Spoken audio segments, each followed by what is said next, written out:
Well, welcome to my listening audience again today. This is a new episode of New Ways of Being. And today I am very pleased that I have as a guest on the show Theodora Izzard. I hope I pronounced that correctly. Yeah, Is that correct? yeah. Yeah, Theodora good. Izzard. Okay. Me. And Well, she she is a spiritual seer, a healer, a guide. She offers unique, inspiring experiences to her clients through what she calls God code sessions. So we're going to be asking her about what that is, what that means, and but she also, you know, this is very appropriate. I think she says that her life has been transformed after a spiritual awakening, which I talk a lot about on these shows, and rapid ascension from the depths of complex PTSD and addiction to now being an award-winning energy healer. So um, she has a perfect background for us to learn from today. So welcome, Theodora. How are you? I'm great. Thank you so much for having me. I'm really excited. Well, good.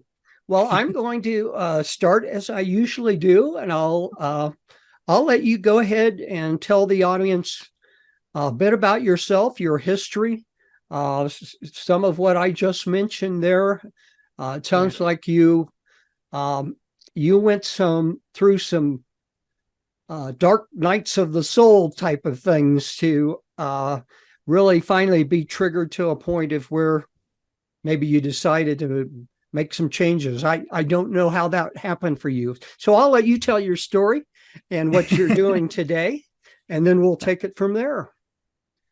Yeah, I mean, definitely, before my spiritual awakening, which was nearly 8 years ago now, I didn't believe in anything. I thought that life was just tough and you kind of got through it. And if you could laugh along the way, then great. But I was at a sort of breaking point. My father had just died and I was really struggling. I'd been struggling before that anyway, with addiction and binge eating. And, I couldn't cope Wow. with life. Um, and I was so numb to Mm-hmm. everything, because everything just seemed constant.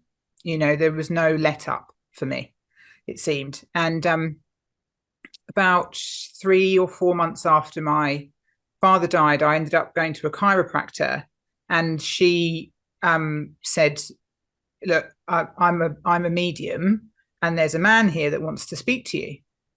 And I was such a total skeptic. I was like, "This is insane," Uh-huh. whatever. Uh-huh. And then she started saying all of this stuff and describing, and it was my father who had come through, Oh, wow.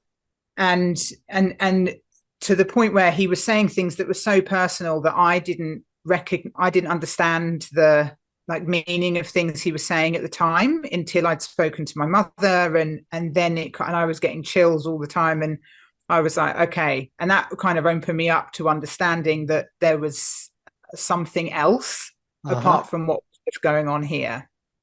Um, and that then kind of opened me up to, I was going for mediumship readings because they were like, he's got more to say, and things like that. And one of a teacher that I went to, she said, you have this ability, um, and you're going to end up doing energy healing and Reiki and all of this stuff. But she said you're kind of at a crossroads in your life, and you can either open Pandora's box or you can keep it shut and keep going the way you've been going. But what do you want to do? And so I just sort of said, oh well, let's just get it open then. Why not? Uh-huh. And so that opened me up. And then from then I was learning about energy, and how to be a psychic or reading energy and mediumship energy and things like that for a few years. And then I ended up on a healing retreat in India. And that was the first time that I really experienced energy healing. And I had bigger shifts in that week than I'd had in the previous 3 years of talk therapy. Wow. And I was like, okay, there's something really in this, this is important work. And so then it kind of just went from there. I found out that I had healing ability through a meditation where I was sitting under a tree, and they say take healing for yourself, and a list of 5 people's names came up in my mind. So I thought, oh, well, I'll just send it to them instead. And then after that week, the week after, I bumped into each of those 5 people, which was weird enough as it is, and I'd said, oh, how have you been? Or, how's life? And they said, oh, I haven't been very well, but Wednesday evening, or I woke up on Thursday morning and I just felt better.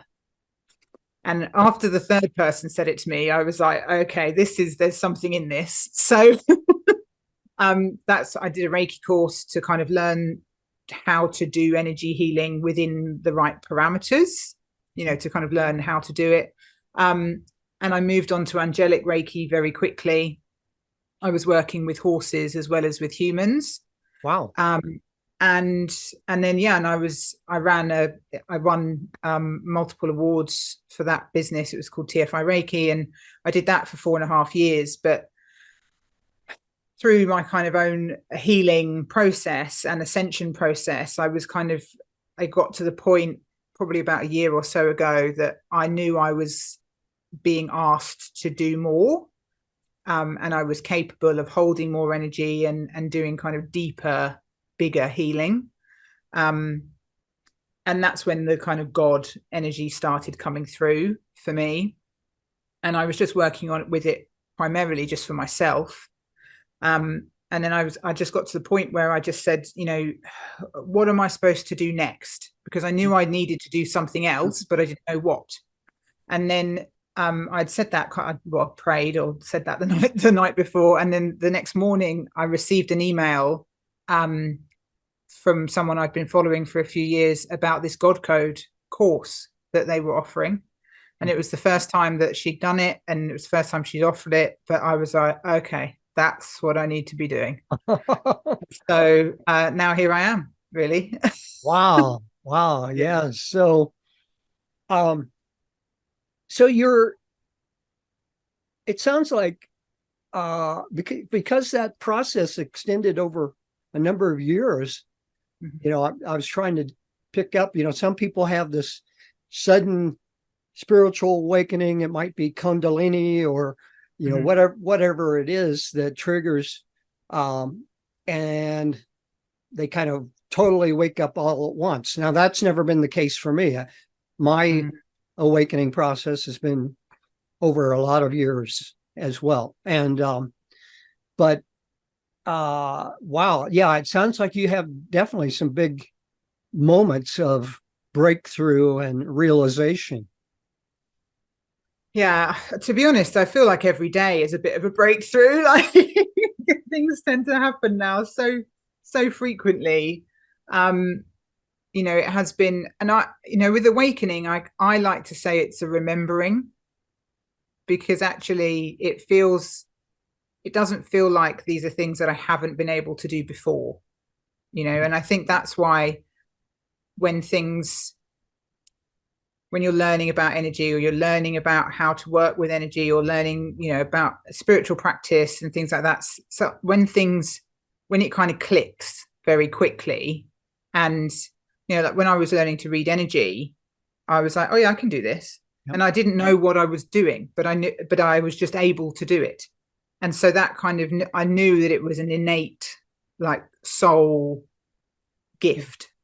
That I was just remembering in my human form how to work with it. And I'm glad you used that word, because I've heard many spiritual teachers point that out, that we, I guess one way of saying it is, it's a very common expression now that we're spiritual beings having a human experience, but most of our lives, just the way our level of human consciousness is, since we're very based in the spiritual ego, very driven by our programming, let's say, that we don't remember that we are spiritual beings. We don't realize that. And one definition of awakening is that breaking through to that realization that we are much more than we think we are, and that we have a powerful connection, or the fact that we are spiritual beings that has so much potential that we don't use. Yeah, so that's a good word to use. Yes, and you said something else in the material I saw. I think it was on your website that I liked a lot too, because you were talking about your God code sessions, and you said this: we are not working with God necessarily in a religious sense, but as the highest intelligent, creative, and unconditionally loving energy frequency in the universe. It is a frequency that already resides in you. That is a very powerful statement, and it's a good way to talk about, when I got into my spiritual exploration phase, the realization that I finally came to is that what we call God is universal consciousness. And so I talk in those terms a lot, but it is really good to point out that God, or that high energy in the universe, is not only intelligent and creative, but unconditionally loving, which many people don't accept, necessarily off the top. And exactly. but I love that statement. Yes. So why don't you tell us more about this, the God code work that you do with clients? And so, I mean, to just continue, that was really just to continue your point, through my awakening process, I never used to say God, and I had this resistance to God because of, I think a lot of people do, because of religion. And, there's this whole, everyone just goes, oh no, against. And I used to feel exactly the same. But so, when I first started off, I would always say the universe or source or, my team, and that was it. But what I actually found was, as I was doing my own trauma healing, and as I was working to consciously remove the blocks around my heart and within my life to unconditional love, the more that this God energy was coming through. And then I had moments where I remember once I was sitting in a kind of semi-meditative state, and God had come through and just sat with me. And we just sat, and the energy that I was sitting in was the purest, gentlest, unconditional love and kindness that I had ever experienced ever. I couldn't possibly think of it in any other way. And that really just cemented it for me, because so often we're told God's power, and we're told God is this force and all of this, and it completely shifted. That experience was I felt it through my whole being. And so that was when I was really able to kind of cement my connection with God and be able to use God in that way without using it with religion, because actually my experience has been about finding that connection within yourself, and you having a direct connection with God, whatever that means for you, but without having to have any of it's about being with your experience of that energy, rather than what anyone else says it has to be, or things like that. And in regards to the God coding work, I kind of, obviously through my own healing journey, I'd done so many different types of, I've done traditional talk therapy and somatic therapy and all the different types of spiritual healing you could do. And you are a Reiki master, right? Yes. Yes. Yeah. Okay. Sorry to interrupt, but go ahead. That's all right. No, don't worry. Yes. But this really, when I had it felt so thorough, and the shifts that I was experiencing in my own life from having God code sessions were just enormous.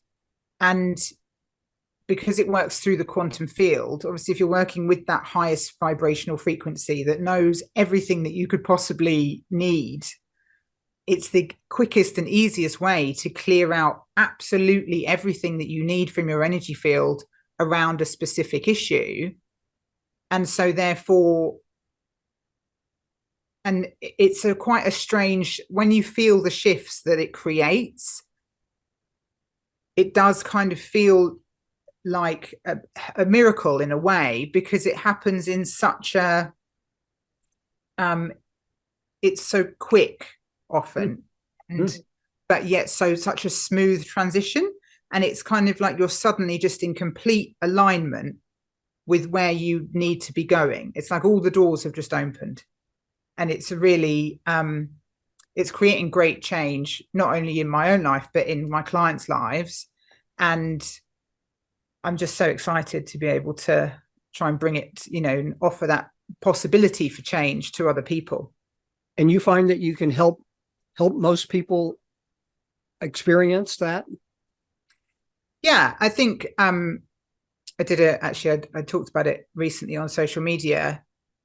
I think the only thing that you really need for a God code session to work is a desire to change.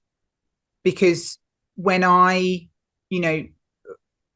was in the depths of my sadness and whatever, all that I knew that I wanted, I said to myself, I just don't want to be sad anymore. Mm-hmm. And I kind of made a promise to myself that day that I would do whatever it took to get happy. And I'm still on that journey, Right. but I didn't know about God then, or spiritual stuff, but that desire to change was there. And that, I know, just because I wasn't connected to God at that point doesn't mean that God wasn't connected to me. Yep. So the wheels were still turning. Right. Do you see what I mean? So I don't think that's what it's saying. You don't have to be, you can be religious, you can not be religious, you can be spiritual, you can not be spiritual. It really doesn't matter. But if there's something, if you're willing to go, look, I'm stuck in this area of my life and I'm willing to give this up to a higher power so that they can sort it out for me, that's really all you need for it to work. Yeah. And what you just said there, so to give that up, that surrender, do you think that's a really key, important part of it, to be able to make the kind of change that people want? Because I think many people approach it as they're trying to fix themselves. Mm-hmm. They view it as a problem, and okay, what do I need to do to fix it? And yeah, they want to change, but they may not recognize that or have that desire yet. I guess I don't know quite how to express that, but it's a good point. And I think, what do you think? I think it depends on, you might not know. So for example, someone might come and say, oh, well, I've got this problem with this person, and I'm having this problem at work, and I'm having this problem at home. Mm-hmm. And even though they might seem like three individual problems, mm-hmm. actually the root cause will actually be the same. And that's kind of part of the beginning of the process. Is I will hear what their problem is. So actually it will be low self-worth or fear of failure or something like that, right. And that's the actual crux of the issue. And so that's the thing that we need to clear. That's the thing that we're going to decode, because also sometimes if we think, like with manifesting, I don't necessarily tend to manifest, because I think actually God probably has a much better thing for me to receive than I could ever imagine. So I'm just going to ask for whatever God wants to bring me and be open to receive that, and then be completely amazed when something better than I could ever have imagined turns up. So equally with what we want to kind of change, I think sometimes if we get too specific, we can actually close ourselves off from being able to make changes in lots of areas of our life. Right. Definitely. I understand that. So I don't think I had heard that term God code before. Where does that come from? And why do you use that particular term? Well, it was I followed a woman called Carolyn, her, and on YouTube, and I'd followed her for years, about 4 years, and she was only the only person that I really did follow on YouTube, because all of her readings just always resonated, and it was about finding this connection with God and within, but about finding it within yourself. And even though we have very different styles, it was just something that I knew that's what I was interested in, that even though I was doing completely my own thing. And she channeled the protocol, she was doing all of this herself, and so has now been able to begin to teach it and teach other people how to use it. So because it works, there's like a set protocol, I guess. Like a system that we use to be able to make sure that we clear every layer aspect of your quantum energy field. But within that, then I'm able to then clear whatever comes up that's specifically in your energy field. Does that make sense? So we kind of have a framework, but then there's movement within that for your individual needs and clearings and stuff. So so I repeat this a lot in my shows, but I really kind of came through a very conceptual view of spirituality, and a lot of spiritual teachers teach that way. But in the last couple of years, more and more, I've had guests on my show that are energy healers, so I've been learning about the energy healing, and that when you do like psychic work or medium work, it's through reading energy of the other person, right? Yeah. Yes. Well, that's psychic. Yeah. So psychic is reading another person's energy. Mediumship is reading the spirit energy. Okay. So there's that, because not all psychics are mediums, but all mediums will be psychic. Okay, I got it. Yeah. Well, that's I wasn't clear about that before. Although I had a medium on my show, and she gave a very similar clarification about psychic versus medium. So, okay. I think the most important thing, and really what was the kind of basis for my learning, was actually having to learn what my energy felt like, what my energy field was full of, and who I was. So, because if you don't know who you are, how are you then able to tell what someone else is when it comes into your energy field? Yeah. So that's really been and that's the thing. It's not what I also try and, kind of as a recurring message is it always comes back to you. If you have to go in and work out what's going on within you, because so often, and I saw this a lot with, through my journey as an energy healer through my Reiki business, is so many of my clients would be reflecting issues that I had myself, or similar things that were going on in my own life. And so it's important to be able to really get strong with your own connection to yourself and your own energy, and know what that feels like, because then you know if something's off, Right. know? So, I think, well, one question I wanted to ask is, so did you learn to experience energy like this yourself in the Reiki training primarily that you received, or? No, I had done other training before that. So I would go to like a learning circle, where we would learn how to read energy. We would read objects or cards or people, and so we were always practicing. So that taught me how to begin to do that. And then with the mediumship energy, again, I was in another mediumship circle, but I also went to, I did a course at the Arthur Findlay College in Essex, which is a spiritualist college. Okay. And did a And course there. You're in England, right? Yes. Yeah. And but so there were lots of, but there was an international, there were lots of people that had come from all over the world to learn there. wow.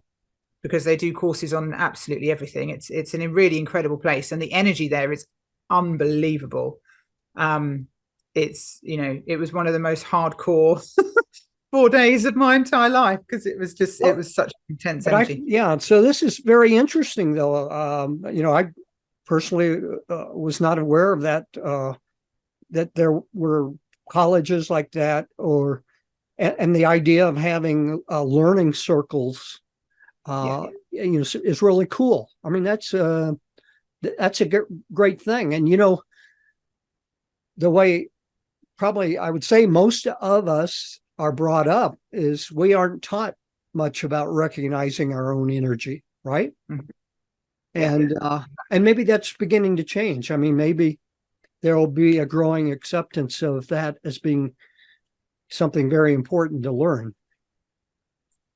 Yeah, definitely. And I mean, I really hope so, because I mean, it's really been such an important part of my own healing journey, aside from my spiritual one, of getting strong and secure and stable in myself and who I am, and that love of myself, so that then that love can go out into, the other aspects of my life and relationships and things like that.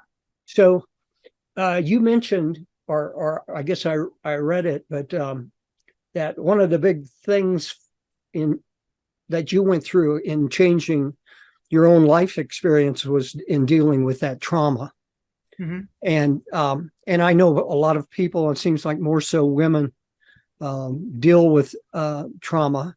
How did you work through that? Was that at the same time you were doing the energy work, or?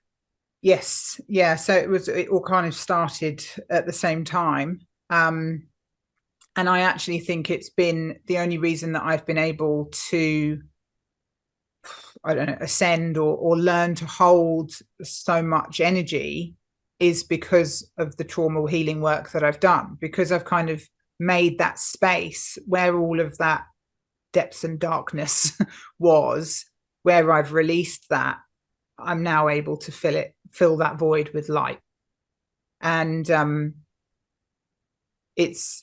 and also because I was doing it at the same time, people say, oh, wasn't this all this spiritual stuff, like, wasn't it overwhelming? Isn't it a lot to deal with? And I was like, well, not compared to the trauma work that I was doing. So the spiritual stuff was actually kind of just, the nice thing to do in the evenings. But I think it's an important, I did standard talk therapy for 3 years. And that was making some changes, but it wasn't until I incorporated the energy healing at the same time that I really started to see real huge shifts in who I was and how I was responding to the world. And then I did a lot of just kind of spiritual healing for about a year after that. And then I started working with somatics. So about integrating it releasing the trauma that was stuck in the body, but then also again being able to calm the nervous system and hold what was coming in.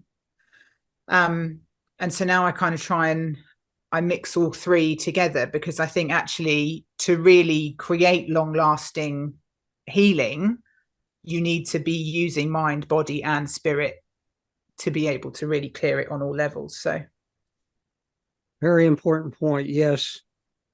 I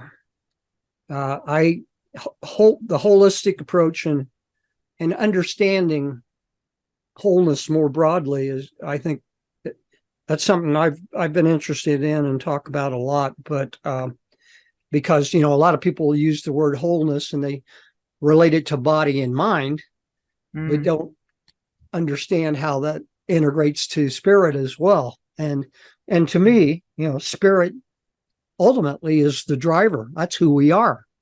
We are spirit, and people, we've brought up to keep our spiritual life very separate from our practical life. And, but if we had a more holistic view, and if as a culture and a civilization, we had a more holistic view, and in fact, I think that's what we need to have in order to see the world become a better place, to deal with all the huge systemic issues that we're dealing with these days. And so many people, I think, are just in despair because they see how bad the world is, so to speak. I mean, because the news is so filled with violence and war and all of that, that it's hard to see how are we going to overcome that? How are we going to change the world and make it a better place? I'm seeing that it is indeed happening, and it happens on a person by person basis, I think, but having people get to the point where they say, something has to change in my life. And then, and they seek out someone to help them, help make that happen. Mm-hmm. I mean, is that your experience? Yes, I think, I tapped out of the news as much as possible, because I think, actually when you stop looking at that and you start looking at the world that you're actually living in, there is so much good. And people are kind, and people do nice things for each other most of the time.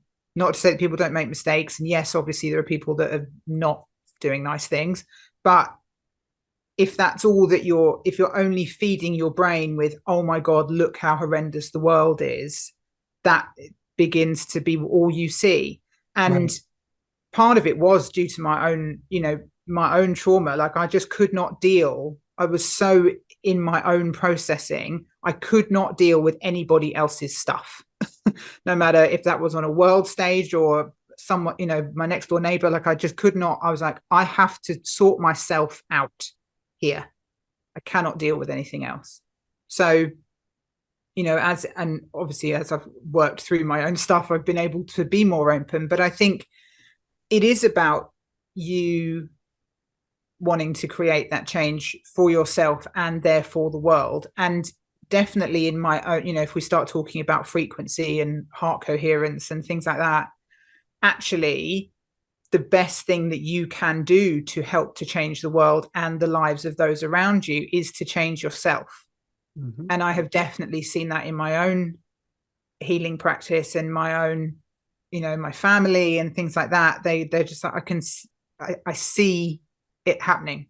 Right. How those ripples have changed as my frequency has changed, and people have learned things, how I have done stuff. And that's really what I would like to try and help with help other people to do is, all of my learning has been through experience. I've not gone looking in books or trying to find answers. Like, everything just happens to me.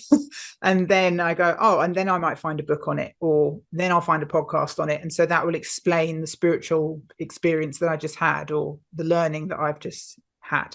Yes. And so it's been very organic. Um, so the term way shower, I really have come to understand is, and it initially I understood it. I thought it was just another word for spiritual teacher, but now I understand that it is someone who is willing to go through their own learning process, and that shows up in the world, and in fact, you may not have to be someone who's helping others, as clients, but if you change, people notice. Yeah. Yes. Yeah, exactly. And I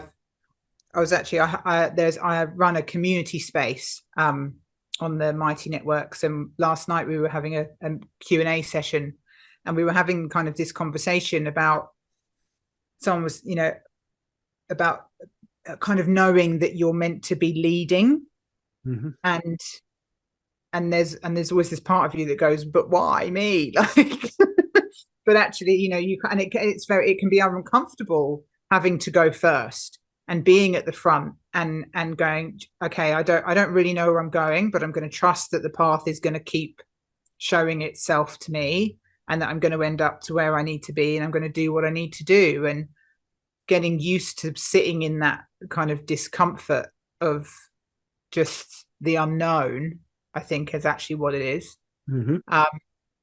Has been a great learning experience for me, and it's definitely something that I'm still in, but it is getting more comfortable as I'm going along, but I think it is happening for a lot of people. And I think, that's kind of one of the things that I wanted to create in the community that I've set up is a space where people cannot feel so alone. And if they are experiencing things, or they are having these kind of feelings and experiences and stuff, they can go, this happened and I'm not really sure what's going on. Just to have a space to connect with people, really, because I definitely felt very alone in my spiritual awakening a lot of the time. Yeah, I think probably a lot of people do. There's a spiritual teacher named Patricia Albert, who's doing some really great work, and she talks about we beyond me, that that we are at a point where we need to have a greater awareness of we. Most of our spiritual work is internal and by ourselves, and to some extent that it has to be that way, at least in the beginning.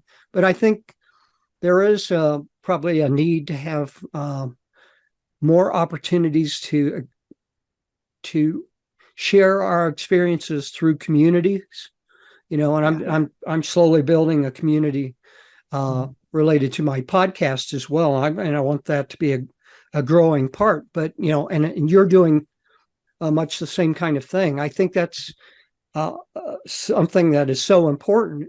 And actually, just to mention this, going beyond that, like the work that Patricia Albert is doing is, there truly is something that is called unity consciousness. And we can step into such a place of unity consciousness that we really can lose the sense of individuality and operate as a unity, as a group, or the ideal would be is, wouldn't it be fantastic if the whole world were that way, in unity consciousness? Yeah, definitely. I mean, it's definitely something that, especially this year, I've started to really tap into.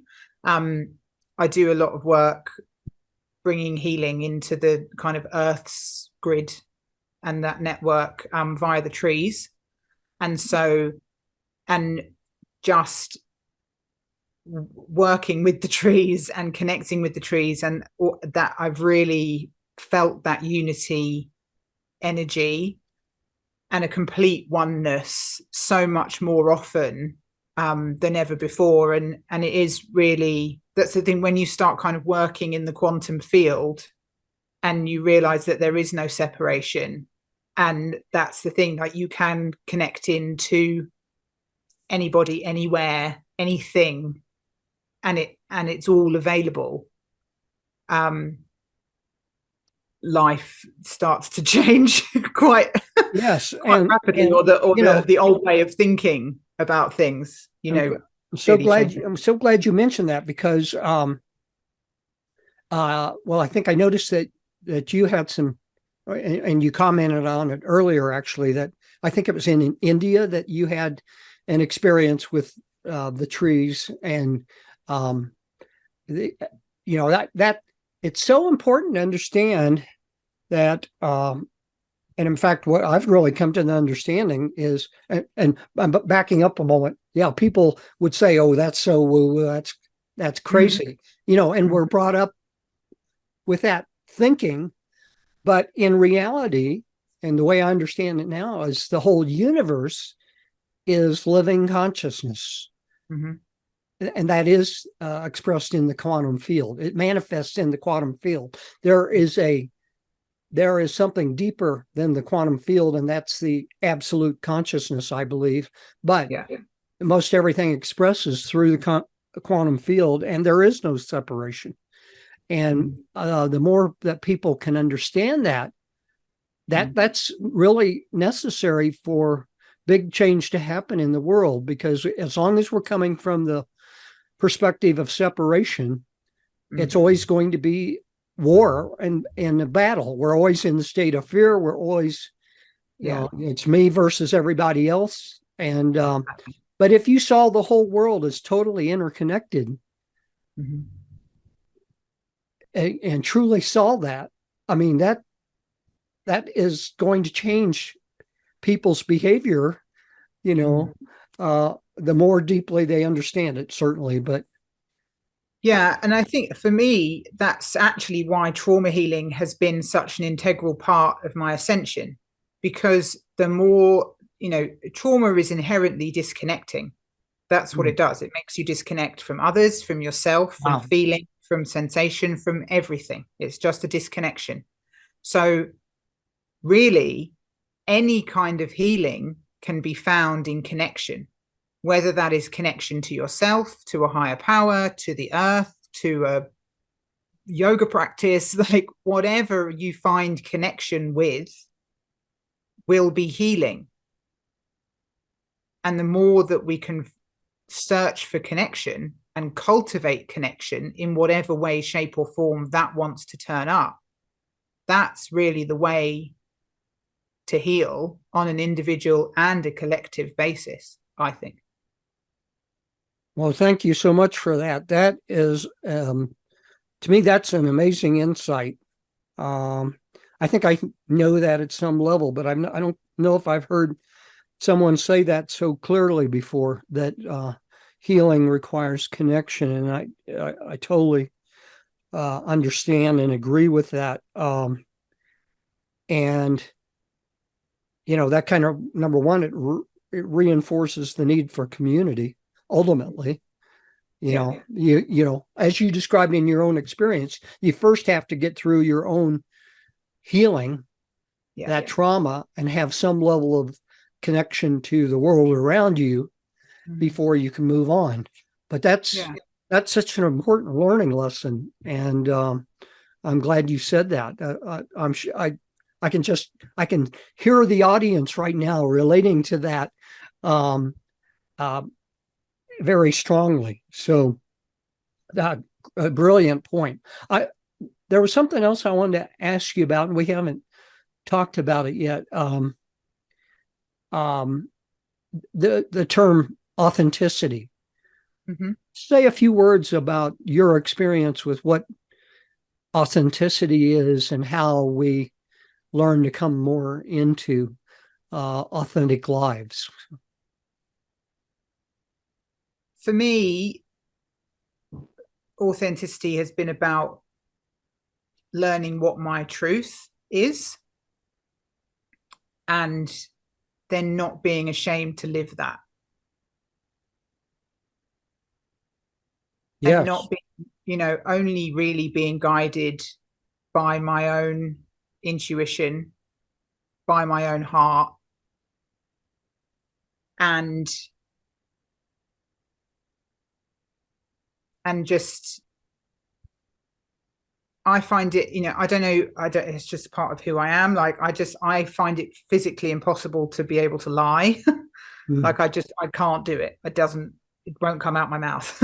So I think that helps but I mean, there has definitely been, a lot of unmasking and a lot of me having to work out, well, hang on a minute, is this something that I actually want to do? Is this something I enjoy?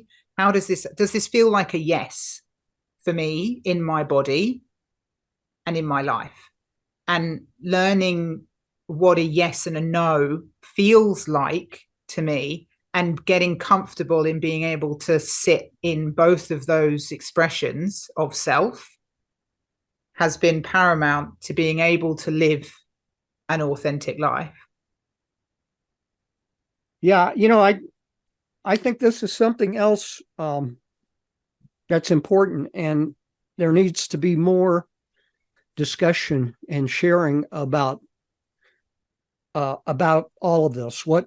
What authenticity is, and not defining a word, but experiencing what the reality of authenticity is. I kind of had a shake up a couple of years ago when I was trying to get into life coaching, and I was doing some life coaching, and I enjoyed it. And but I had a coach that I was working with, and he commented on a post that I made on LinkedIn, and he said he didn't think that was authentic me, and that shook me up, because I thought, what are you talking about? I think it's an authentic me, but it probably really wasn't, at some level. I think again, it's a part of how we've been brought up in the world. We've been taught to have a mask, to, there's all these shoulds and musts, and you have to behave this way. And so we tune out what we would really like to think and do so much. And we learn not to be authentic. Go ahead. Yes. Definitely. And I mean, it's, I think so much of it, especially with social media and things nowadays, it's all about, okay, what's going to get other people to like me? Whereas actually people are forgetting, well, if I don't like me, it doesn't matter what anybody else thinks. And that's really, I say it to I have a friend all the time, and because I've just relaunched my social media for the God coding and things like that. But also I'm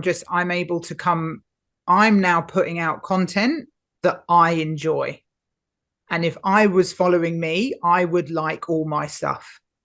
And so, and really, if other people are going to like that, then great. But if they're not, then cool, don't like it. And I don't care, because that's the thing. I'm not putting out content for anyone else. And I think that's the thing, and that's how you really, that's when you know that something is true. Yeah. Yes. So I've got to ask you, I really very much dislike social media personally, or most of it. There's a little bit of good stuff on LinkedIn, but have you learned to use social media in an authentic way? Do you use social media? I like Instagram, and I share things to Facebook, but I don't. I used to be on social media a lot, and I found it actually quite disconnecting, as much as it's designed to connect everybody. I found that I lose hours of my day, for one. So I was so much less productive. I was really a lot more zoned out when I was on social media all the time. And also, just energetically, I just felt like I was swimming in everybody else's gunk, all Yes. the time. And, I Yes. think lots of people now use social media like a therapist, and, but actually don't really, but they're not going to therapy. They're just getting opinions. Or, do you know what I mean? I find it actually, especially Facebook, a very toxic environment. Yes. And so I really don't spend any time on Facebook. I came off of LinkedIn because it just wasn't really my vibe anymore. Do you know what I mean? I think you have to know what platform is the right one for you. Right. And I'm not saying I won't go back on it, but I just, you Right. kind of know. Right. Again, you have to follow what feels right for you, and kind Yeah. of just go with that, and know that you'll find the people that want to connect with what your message is. But your observation that so much of social media is swimming in other people's gunk or junk or whatever you want to call it.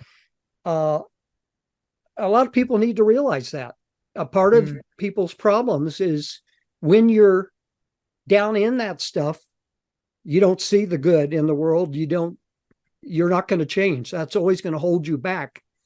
Yeah. And so we need more awareness. I mean, probably in the future, social media can be made to be something that is better, have more value. But I think that's worth pointing out to people. So thank you for doing that.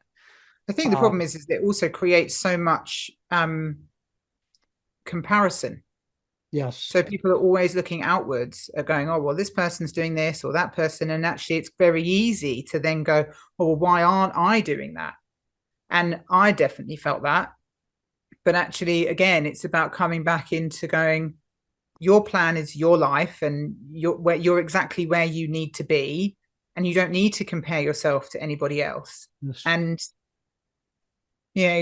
just finding that truth and connection. And actually, what I've also found is that as I've come off of social media, the people that actually want to be connected to me, I want to spend time with me and want to be in touch with me and be a physical, active part of my life, are there. And everybody else is just getting on with their own lives, which is great. Right. So crack on to do that. And they probably do it more directly, right? They communicate with you more directly, not necessarily going through this intermediary of Facebook or some social media platform. And you said something pretty valuable back quite a ways in our conversation. You said there really is so much good in the world, and that's in the nature of people. And that's another message that needs to be out there much more than it is. People like you and I and others need to be really pointing that out. I mean, we are spiritual beings. We are good by our very nature, but it's just all buried in the junk of the world based on separation. But we have the ability to change that and to share that message. So that's something that's very good to talk about. Definitely. I mean, the message that love wins has followed me throughout my life. Not necessarily that I knew it when I to begin with, but it really has stuck with me. And the more that I've grown, the more I've seen that pattern. And actually having that mantra has got me out of some of the darkest times when I thought there was no hope and, nearly gave up. And then some love would appear. Even if that's all I could hold on to get me through that day, it got me through, and it got me into the next day when things got better. And do you know what I mean? And I think we have to have something to keep us going. Yes. And that's been my thing. Yes. And the more that I can incorporate that into my life and my belief systems, the more that I see that is true. I agree totally. Theodora, this has been just an incredible conversation. I don't want to bring it to an end. We could keep talking, I'm sure, for another hour, but we really are out of time. I think Yeah. your last point there is such a big message to end on. Love wins. Yeah. So thank you for that. Any final words that you really must say before we come to an end here? Well, it's been an absolute pleasure, and thank you so much for having me. Like I said, I mean, if anybody wants to connect with me, get in touch, website, social media, blah, blah, blah, blah. I would love to be able to continue the conversation in various forms and various ways, and really continue to connect however we all find each other. So I would love that. So tell the audience your website. So it's www.seerhealerguide.co.uk. And then all the information is on there. But if you Google Theodora Seer Healer Guide, it'll come up. So yes. Well, thank you again. This has been it's exactly the kind of conversation and information I want to share on this podcast. So thank you. And to the audience, have a great day and a great life.